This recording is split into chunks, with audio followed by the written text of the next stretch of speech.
Vamos a ver la herramienta Git. La herramienta Git nos permite llevar un control de versiones de los diferentes ficheros con los que estemos trabajando. ¿Y qué es realmente un sistema de control de versiones? Bueno, nosotros tenemos un sistema de control de versiones local en el cual tenemos un ordenador y dentro de ese ordenador tenemos nuestro fichero o ficheros con los que estemos trabajando. Para llevar unas versiones de ese fichero y poder recuperar el trabajo anterior en el caso de que haya habido algún error o de que no sepamos muy bien cómo seguir avanzando, nosotros si solo tenemos nuestro ordenador, lo que podemos hacer es una copia de ese fichero, renombrándolo con /v1, por ejemplo, con otro nombre, y llevando una serie de versiones, realizando una serie de versiones sobre ese fichero. Este sistema de control de versiones local tiene sus limitaciones. En primera instancia, si el ordenador se cae, pues perderíamos todo nuestro trabajo, ¿vale? Lo cual es complicado. Además, si nosotros queremos compartir nuestro trabajo con otros desarrolladores o con nuestro equipo, junto con todas las versiones de ese fichero para que todos puedan tener acceso a esas diferentes versiones, pues no lo podríamos realizar. Entonces surgen los sistemas de control de versiones centralizados. En estos sistemas de control de versiones centralizados tenemos varios ordenadores en el cual cada uno de ellos va a utilizar sus propios ficheros y va a trabajar en ellos. Para realizar la control de versiones vamos a tener una base de datos central en la cual vamos a realizar todas esas versiones de nuestros ficheros y las va a llevar esa base de datos. Los ordenadores se van a comunicar con esas bases de datos centrales.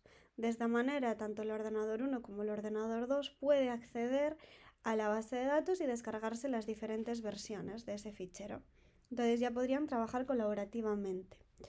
El problema de esto es que si la base de datos central se cae, realmente perderíamos todas esas versiones de nuestros ficheros. Por lo tanto, seguiríamos teniendo algún problema. Surge entonces el sistema de control de versiones distribuidos, que es como trabaja Git, ¿vale? En estos sistemas de control de versión distribuidos, cada ordenador, además de su fichero, lleva las diferentes versiones de ese fichero. Cada ordenador, ¿vale? Tanto el ordenador 1 como el ordenador 2 o más ordenadores si los hubiera. Y además tenemos una base de datos central. Como veis es un híbrido de las dos anteriores. En esta base de datos central los ordenadores se pueden comunicar con ella para descargarse esas versiones de los ficheros o subir algunas, ¿vale? Y ambos ordenadores. Pero es que además ambos ordenadores se pueden comunicar entre ellos. De esta manera, si la base de datos central se cae, no pasa nada porque tendríamos un sistema de control de versiones dentro de los propios ordenadores y como se pueden comunicar, pues podrían seguir trabajando. Así es como funciona Git como un sistema de control de versiones distribuido. Como veis es muy potente y van utilizando diferentes versiones de los ficheros. ¿Cuáles son las características principales de Git? Bueno, la principal es que realiza copias instantáneas, no diferenciadas. Hasta allí todos los sistemas de control de versiones utilizaban copias diferenciadas, lo cual generaba bastante carga. Esta es una línea temporal, ¿vale? Y nosotros imaginaros que tenemos una versión de los ficheros A, B y C. Entonces, en la versión 2 lo que vamos a hacer es llevar un registro de qué fichero ha sido modificado, en qué línea ha sido modificado y aquellos ficheros que no han sido modificados. Entonces, ¿cómo lo llevamos? Bueno, en el fichero A ha sido modificado algo, por lo tanto genero el fichero A1, A versión 1, ¿vale? El fichero B no ha sido modificado, por lo tanto lo que voy a hacer es apuntar a esta versión de aquí, a este fichero B. Porque como no ha sido modificado, yo no quiero replicar todo el fichero, que lo cual llevaría más carga. Simplemente digo, vale, este fichero no ha sido modificado, por lo tanto, si quieres obtenerlo, vete a la versión 1 del fichero B. Y el C sí que ha sido modificado, por lo tanto, genero un nuevo fichero. La versión 3, un poco lo mismo. Como el fichero A1 no ha sido modificado, yo me genero un puntero a la versión 2 de ese fichero. El fichero B sí que no ha sido modificado, por lo tanto genero de nuevo el puntero. Y el fichero C1 ha sido modificado, genero la versión 2 de ese fichero. En la versión 4, el fichero A1 sí que ha sido modificado, genero la versión A2. El B ha sido modificado por primera vez, fijaros, por lo tanto genero un nuevo fichero. Hasta ahora B no había sido modificado, por lo tanto simplemente había apuntado a la versión 1. Ahora, como ha sido modificado, genero el fichero B1. y el C2 no ha sido modificado, por lo tanto genero puntero. Por último, la versión 5 A2 no ha sido modificado, genero un puntero.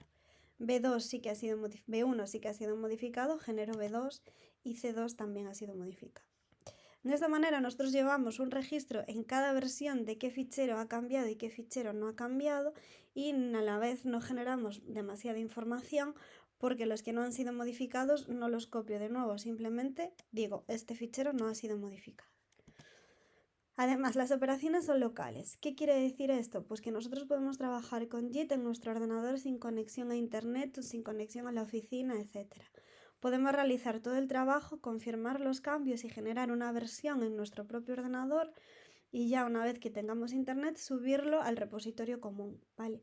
Pero esto es importante porque si nosotros estamos trabajando pues en un avión o en casa sin conexión en la oficina, etc., podemos trabajar, generarnos esas copias y ya cuando tengamos conexión a internet lo subimos y lo compartimos.